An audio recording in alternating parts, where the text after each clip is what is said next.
Welcome to Pending and Trending. I am your host, Deidre Quinn, and this podcast is all about helping real estate agents stay ahead in today's fast-moving market.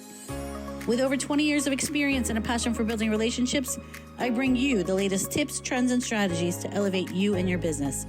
Whether you're looking to dominate a niche, stay sharp on industry shifts, or build your own generational wealth, you are in the right place. Let's get to it, because what's trending today can get you pending tomorrow. Welcome back to Pending and Trending. Today's guest is Alvin Day. Alvin Day is an internationally recognized leadership coach, keynote speaker, and author based in Florida.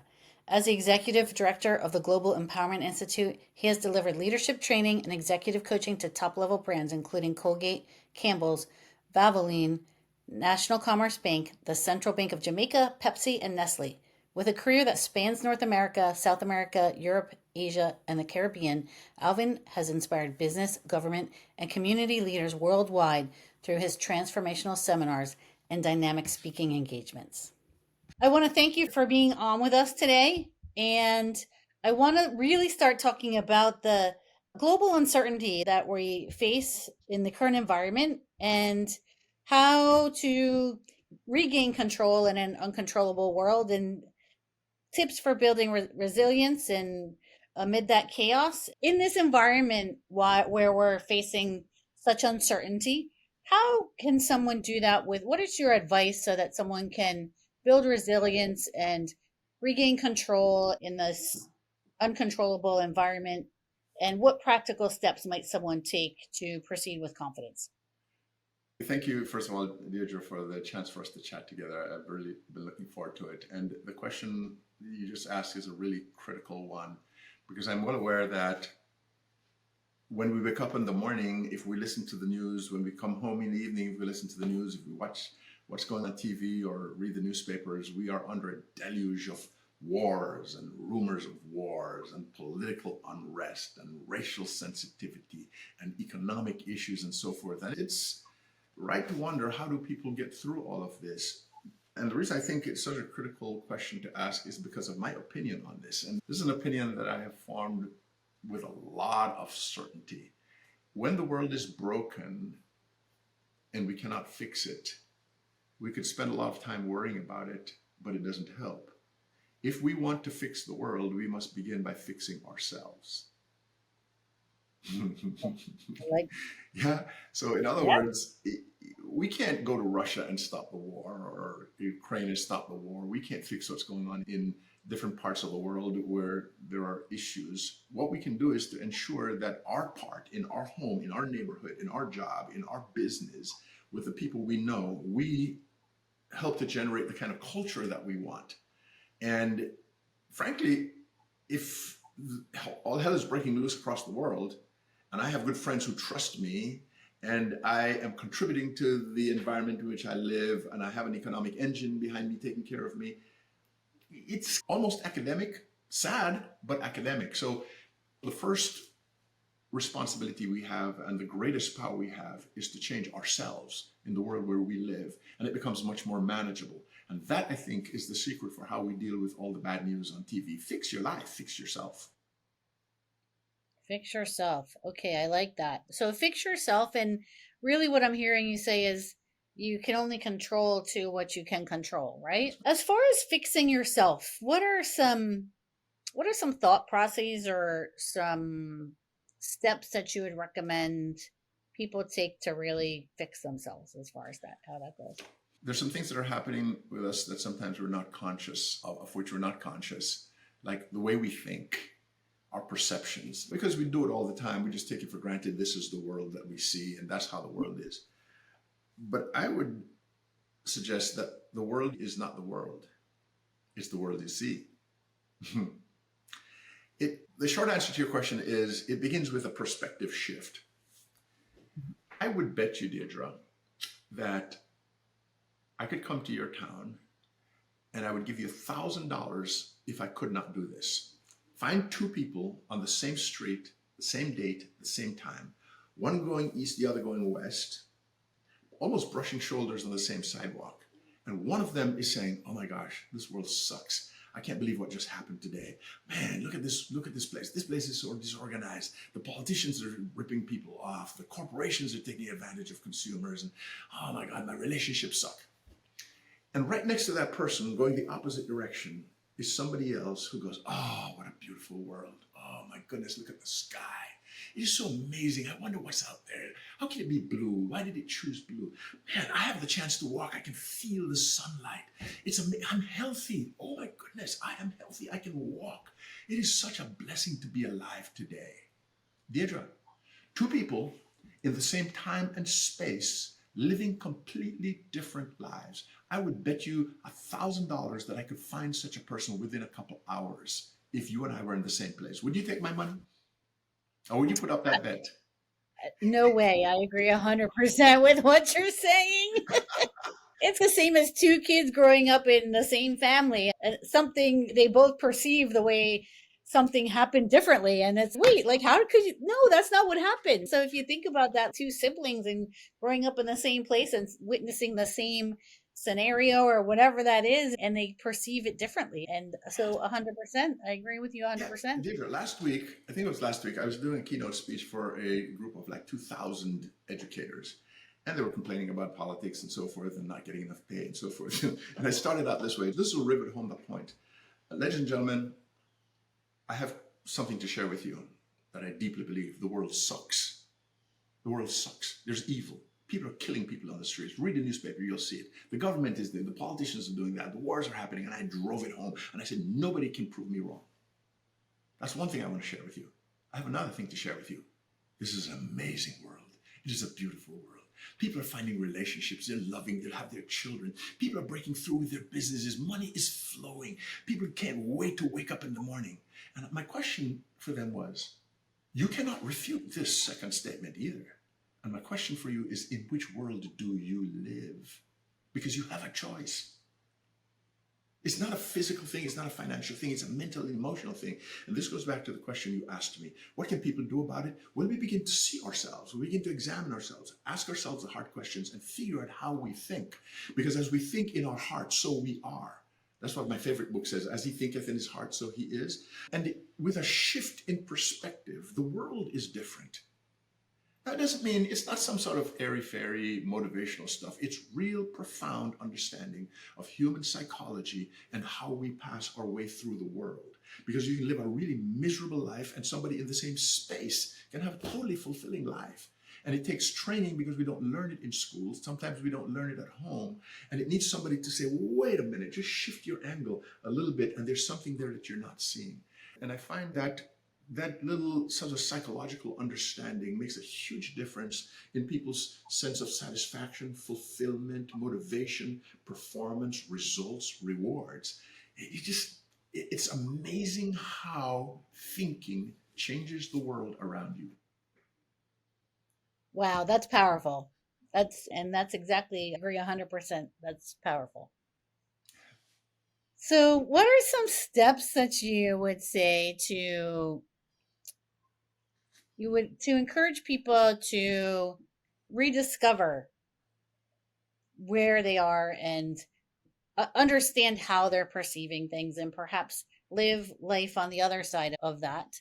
And steps to rediscover that personal power and passion and where they are in their thought process. Understood. I would say if you have not yet begun, start a journey. And if you have, pay attention and continue on the journey. Start a journey of discovery. And what I mean by that is begin to read different kinds of books. Begin to listen to different kinds of people, different profiles, different thinking. Get a coach. Get at least one coach to help you in this area. My story here was when we were living in Ohio and I was working for Procter & Gamble, we were selling our home and the realtor parked her car. Actually, you're in the real estate business. I The am, realtor yes. parked her nice, beautiful sedan in the driveway, left the door open, and we were walking around the house looking at the structure and the paint. And every time I passed her car, I heard this thing, somebody was talking and with high energy about some concept of persistence and drive. And I left and we went around and he was on another point and I grabbed a little. Finally, I said to her, what is that thing? And she said, oh, don't worry about it. It's a personal development course I'm doing. And I said, a what? She said, personal development course. This was a few years ago. I had never heard of it. Man, I have 2 college degrees. I never heard of personal development. And I got so curious, I started buying, age myself a little bit, I started buying cassettes, okay, Okay, I bits remember and cassettes. pieces. And in that moment, my life shifted because I began to reach outside of myself and what I knew and the walls that I had built around myself to hear from other people on the other side of the wall that there's a beautiful world out there. And so I would say to people, you cannot do it by yourself because by yourself, you're in the place that brought you here. You need to hear from somebody on the outside who sees something that you don't yet see. Different books on personal development, listening to audio courses. When you go on the internet, stop looking at the little TikTok things about the bus ran over the chicken and the chicken did not die. Who cares? Begin to look for things that have to do with your understanding of your personality and your thoughts and your perceptions, and begin to grow with YouTube videos. Get somebody who knows, who cares about you to speak into your life. Hire a professional coach who can talk with you about achievement and development and performance. Get the kind of material in you that will challenge your everyday thinking. And now you're in a position to make some decisions. Do I want to move forward or do I want to stay where I am? Powerful stuff. Powerful stuff. Literally changed my life. When I made that switch, it changed my life. It turned me onto some folks who knew some things that made me go, whoa, that makes sense. Yeah. And then Wow. I started behaving according to the way I thought, and life was different and better. That's great. That's really great advice. What are some daily habits that perhaps you put in place, or perhaps you can advise our listeners that can give clarity, give fulfillment? You mentioned listening to YouTube videos and those kind of things that align with maybe where you want to go or what your thinking is. Like, what are some of those daily habits? Do you have some daily habits in your own life that you can share with us, or daily habits that you recommend to others? Yes, I do have a few daily habits, but daily habits are frustrating because when you promise yourself that you're going to do something and you can't live up to it, it leads you to disappointment, which takes the energy away from doing it. I like weekly habits. And the reason I like weekly habits, and there's some daily ones, but the reason I like weekly habits is when you get into a project where you're going to dedicate 100% of your focus, it could take you all day to do it. And focus is really important. And it could just lock out everything else. And suddenly, oh, I didn't have a chance to do my, what do you call it, affirmations. I didn't have time because my mind was locked in. So I like to think that every week I'm going to have 3-4 days of doing this or doing that. In terms of daily habits right now, one that I am developing and doing is take some quiet time for yourself. I run, most of us run, and we go to bed tired, we wake up, we run again, and we're in that same channel of just being used up. I've now begun in the morning to wake up and just sit still, close my eyes, and let my thoughts roam and quieten my spirit. Because normally I get the covers off, I run to the bathroom, get myself cleaned up, run back to work, and this, oh, I feel like I'm on a permanent work schedule, yeah? Yeah, And on I the found hamster that wheel. a little bit of meditation is really amazing. It's not a spiritual thing, it doesn't have to be. It's just the time of quiet, making my mind quiet and just go. And now I'm saying, man, I'm so thankful. I'm alive. I can wake up. It's great. My legs work. I'm thinking. And then just be still. And I find, and this is happening this week, I find that thoughts pop into my mind and ideas occur to me that would never have occurred to me if I just kept on the treadmill without stop.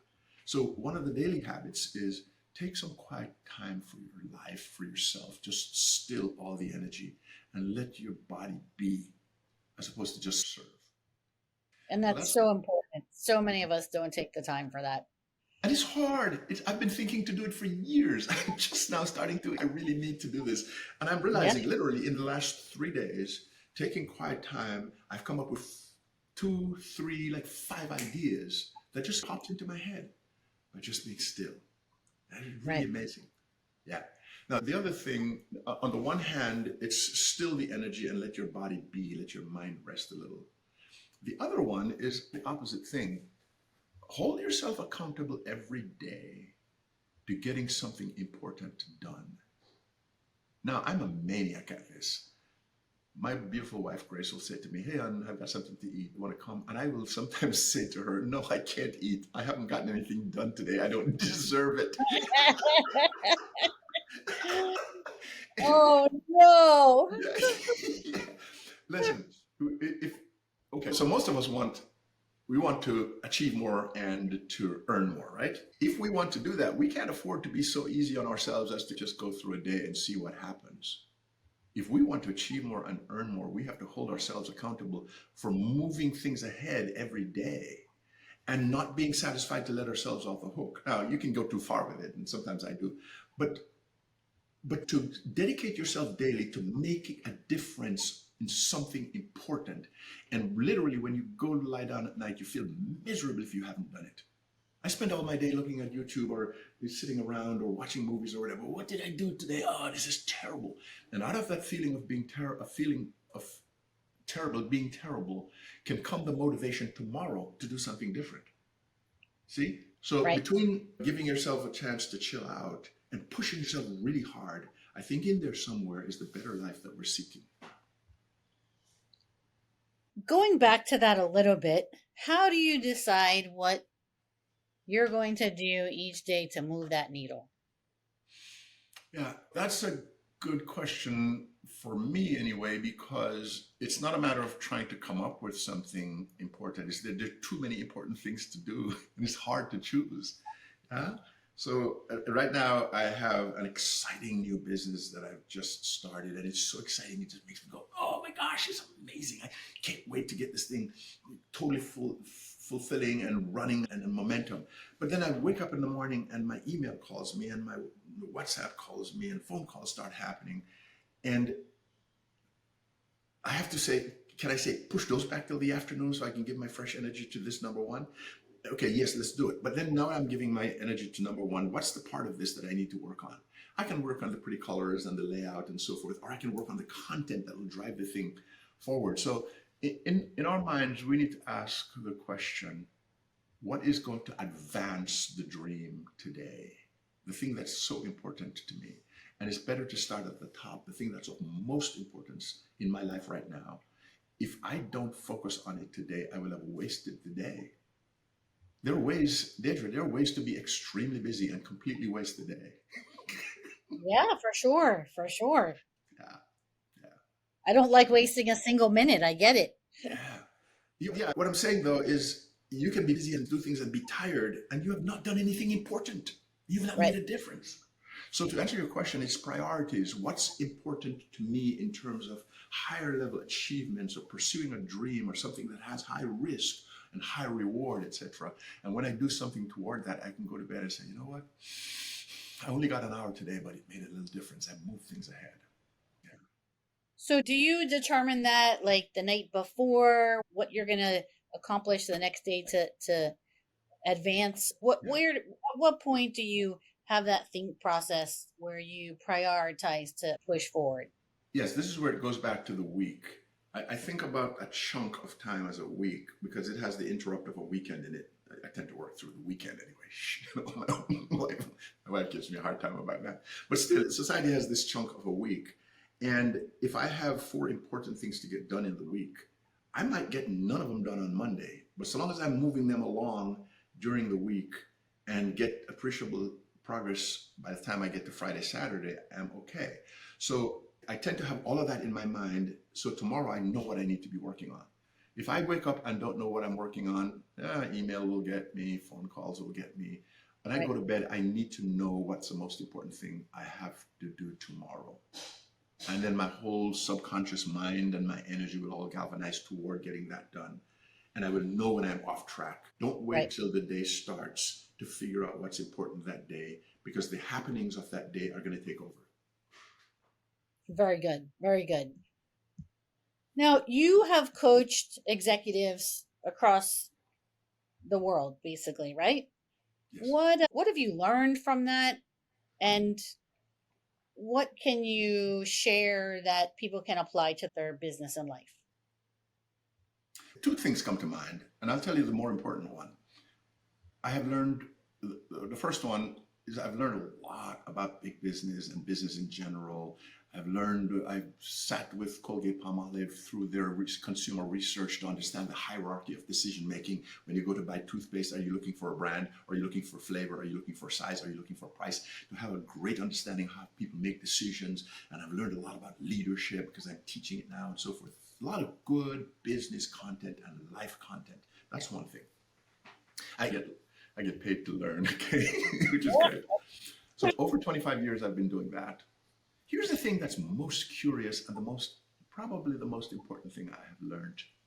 The people with big titles and positions and responsibilities, the ones in the news and read articles about, and they're on TV and they're at the heads of governments and organizations of various kinds, they are nothing but little children in big bodies. It's the most amazing thing. Okay, so look, I grew up as a kid who didn't have electricity or running water. Okay, for many years of my life, we didn't have an inside toilet. Okay, and I didn't have social respectability. So I've grown up and seen all the big wig guys who are showing up on TV and on the news and are running things. And after God's blessings of taking me through some education, some experience, and some jobs like Procter & Gamble and Bristol Myers Squibb, and starting my business, I find myself coaching CEOs, senior executives, VPs, C-suite people, and they're taking notes. Now that's a major mind shift. And what I've come to discover is that they're not really CEOs and executive vice presidents at heart. They're somebody's uncle, somebody's father, somebody's mother. One of those, and I've said this to them in their face, one of those people, let's say a senior vice president, went to bed last night feeling troubled because his daughter had not yet come home. This morning, he found out that she came home at 3 o'clock and she's dating a guy whose pants go down to here, who smokes things that are not sold in store, and his heart is tearing out. He hurts so badly. Now, it's Monday morning, Tuesday morning, and he has to go to work and do his job. But to do his job, he has to get rid of all of this, and he doesn't want to get rid of it because it's personal to him. It's more important than the job. Deidre, I found out that we don't need to be afraid of quote unquote important people because they are people, they hurt. Now, they don't all show it. Some of them have undue ego, but every single one of them has a human soft spot. And when you find that spot, A, you don't have to be afraid of them. B, you can help them. And C, you feel like you're one of them. It elevates you. And it's the most remarkable insight. And it has helped me to a great degree to help people perform better, give them ways of dealing with those issues and be productive anyway. That's great. That's great. Now, you said a couple things in there that I want to go back to. How did you go from being without running water in that scenario, right, to being where you are today? What do you attribute for how did you grow? How did you get to where you are? I think of two things. One of them is I think God has a special place in his heart for simple people. He doesn't like the important or self-important, sophisticated ones nearly as much. Okay, and that's my own little theory. I think that because I'm pretty simple, my wife thinks I'm naive, and I agree with it, and I like it. Okay? I don't want to deal with the troubles of the world. I live in my little bubble, and I Right. see it working practically and producing results, so I'm good. Okay. I make very simplistic assumptions about the world, but I know better. It's just that I don't want to live in that world. And so God has blessed me tremendously. I believe that there is more than just body and mind. I believe there's spirit. And he's put me in a place to gain favor that I don't even deserve. I can't even explain that one. But so that's number one. But the other is I grew up with a grandmother who believed in me. My mother had left, my father had left by the time I was 8 years old. I didn't have anywhere to live. I went to live with my grandmother, and she was my hero. She told me that I was special. She was the inspiration for my first book, If Caterpillars Can Fly, So Can I. Think about that title. If caterpillars can Love it. fly, so can I. Because when I was a little grub, a little worm, where nobody showed me respect or expect much of me, she did. And she taught me that I shouldn't worry about people who teased me and the kids who would beat me up in school, because even though I look like a little worm on the inside, I have wings on the inside. And if I pay attention to my teachers, learn everything that I can, trust in God, be obedient to her, stay away from the bad kids who want me to do bad things, one day I would grow up and my wings would emerge. Okay, so that was nice. And then I saw it happen. I find myself one day in an airplane traveling to London in first class with a woman serving me a six-course meal 6 miles up in the air. And I have a flash in front of me saying, I wonder if she would treat me with such respect, take my coat, call me by my last name, if she saw me growing up as just a little grub, a little worm. And this is a way around your question, but let me get to it. With someone who believed in me, who told me that I was special, who told me that she asked me, where did I find you? You must have fallen from the skies. And I believed her, okay? I fell from the sky. I had a focus in mind that transcended my physical circumstances. So when I was in a position where I didn't have all the material things, I dreamt of the future. I knew it was going to be great. I read books that had snow pictures in them, and I knew I would go to a place where I'd see snow. I saw the Wall of China. It fascinated me. I knew I would go to the Wall of China. I didn't have anything except my dreams and my hopes and my fascination with life.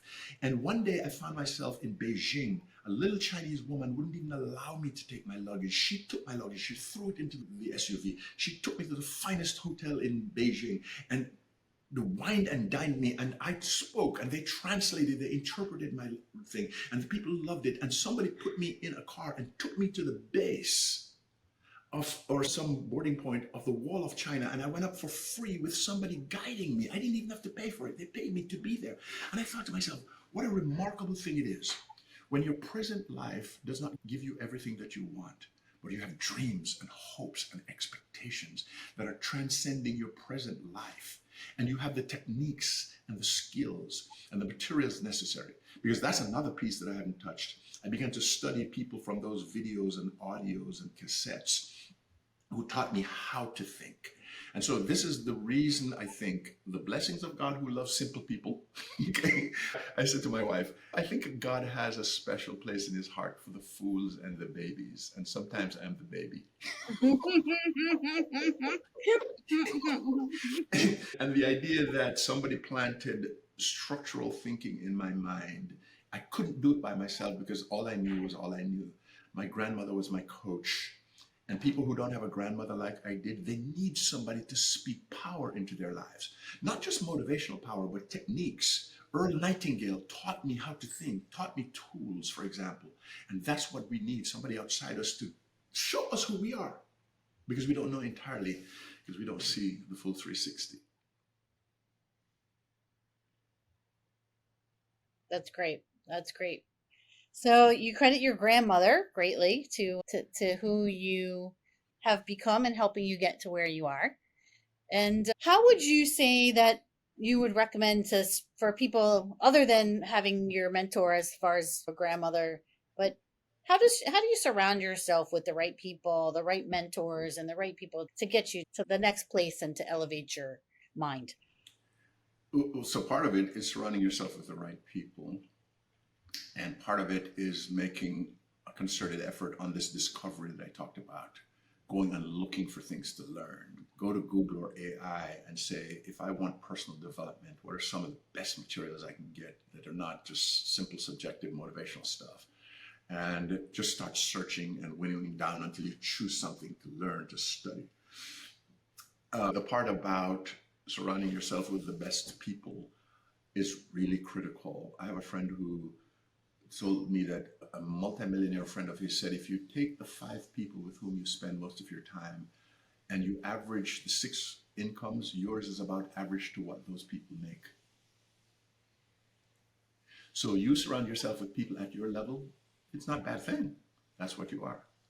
You start surrounding yourself with people who run businesses, who are starting up enterprises, and yours is on the low side of the average. It tends to move you up because you're going to get to the average of where you spend most of your time. That's not easy for me because I'm an introvert. And if my wife doesn't kick me out, I tend to stay behind my computer a lot. Okay, so I have to. I went to a networking session 2 weeks ago, and I was so proud of myself because I had to get up and go because my brain is full of so many stuff I'm trying to figure out and do it on my computer. I have to get up and go. But then I also have the advantage of working with clients, and from them I learn.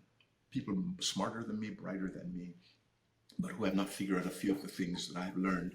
And yes, surrounding yourself with brilliant people makes you brilliant, just to be simplistic about it. Now, you have a personal and professional development platform, from what I understand. Yes. Can you tell me a little bit about that? Okay, so interesting. Now, I've had a big problem, and the problem has been a good problem. I've had the chance to work with Campbell's and Colgate and Valvoline and companies from across the world, and I come home feeling really great. And then a friend of mine says, "Hey, can I come to one of your sessions?" And I go, "No, I can't. It's a central bank. I can't invite you to the boardroom." And I keep hearing again. And somebody says, "Mr. Day, can you be my coach?" And I think, I don't know how. I really want to. But I've had 10 people ask me that in the last few weeks, or 5 people. I cannot, the time to do one on one, I don't know how to do it. And what's really exciting for me is that with the help of a coach, I've had to hire a coach. I am now in the process of taking everything that has been done over 25 plus years and breaking it into bite-sized pieces and offering it to any individual who doesn't have to be a part of every company, of any big company, to start on a personal development course and process, guided through what it takes to understand yourself better, your personality, to do public speaking without being afraid, to look into the eye of a camera and not worry about whether you have something in your teeth or they're going to judge you, to do an important job without imposter syndrome, to be confident even if your mama told you that you're not going to amount to anything, to understand business strategy, how to navigate politics in an organization, how to start a business, how to be a great entrepreneur.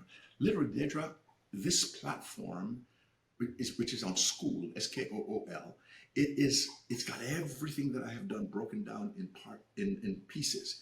Not everything, and we're filling it in more and more week by week. But people now have the ability to subscribe to it and get every piece they want. You can choose if you want to develop in this or that, but it gives you business acumen, entrepreneurial skills, personal development skills, thinking skills, and it's so exciting. So That exciting. One quick thing. I just had a multimillionaire do a podcast with me, just like you're doing. He asked me that question. I talked about it. And I was surprised. He said, "No, I need that."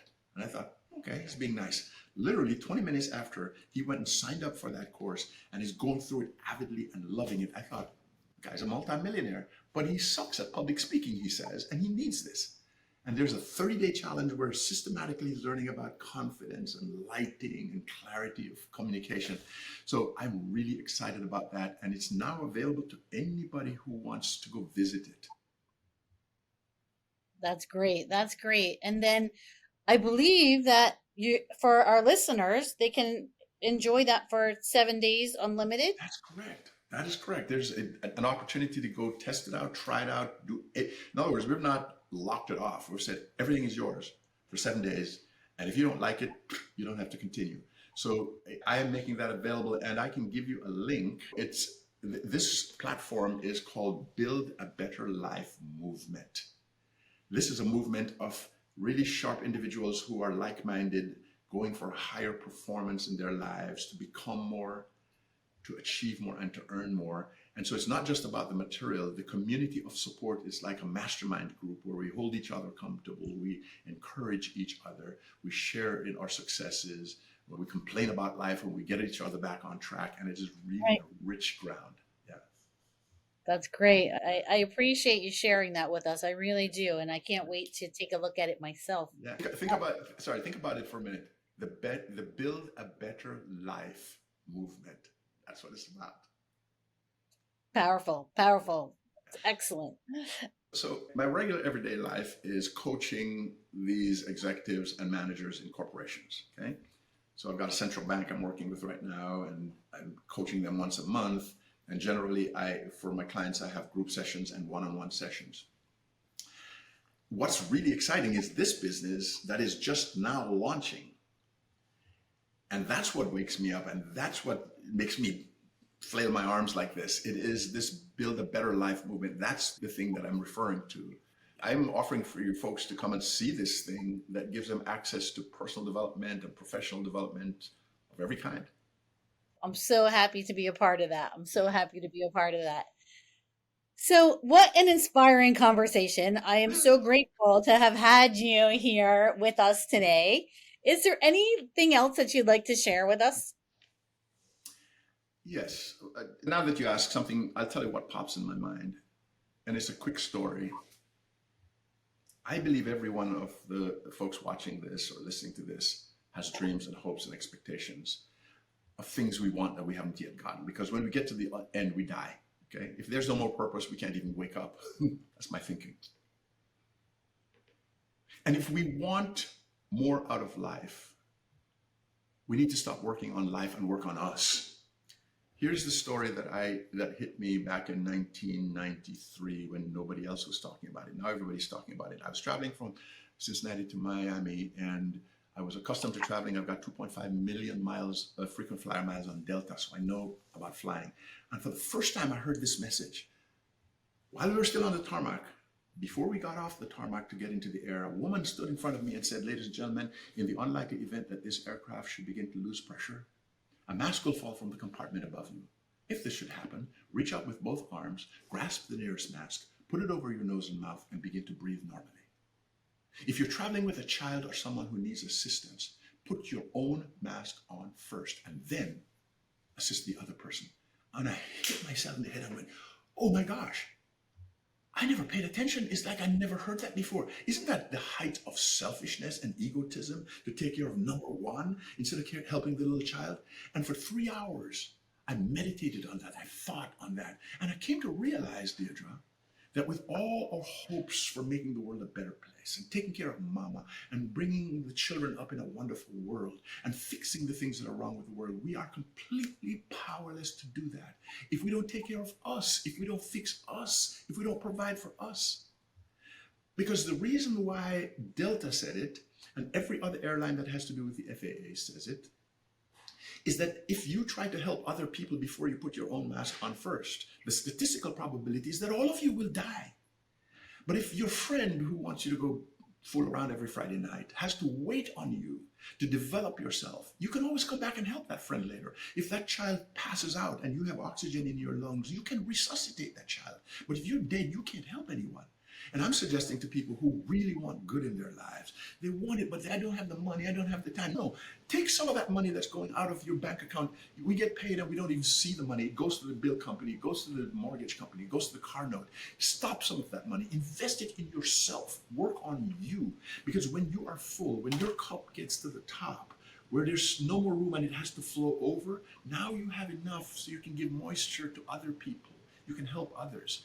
And we live in a sheltered world where we think we just want to get by every day. No, if you want satisfaction, if you want the world to be a better place, work on you. Spend money on you beyond your clothes and your food, and then you can help the other people who need help. And so I'm reaching out to people. If you don't build a better business, find something else, find somewhere else. But when you try this, you might love it. Spend a little money on yourself so that you can feel full and fulfilled. Now your contribution to the world is going to be greater. So will your results and your rewards. That's the thought that occurs to me. So true. Build a better life movement, and that is such an inspiration. I really appreciate everything that you said today, and I really hope that our listeners listen to each and every word and how powerful it is. And I hope they sign up and do your 7-day trial, because I think people will be surprised at what they find out about themselves and how they feel after. Deidre, it's bigger than me. This stuff is bigger than me. I had a woman in Fort Lauderdale who told me that she doubled her income in 30 days from a little of this. I don't even understand how. I had a man change his mind about shooting somebody, a prisoner in West Palm Beach, when I was delivering some of this material. I had people start businesses. I had a man move from Florida to California to be with his daughter, and today he's grateful. He's never had the guts to do it.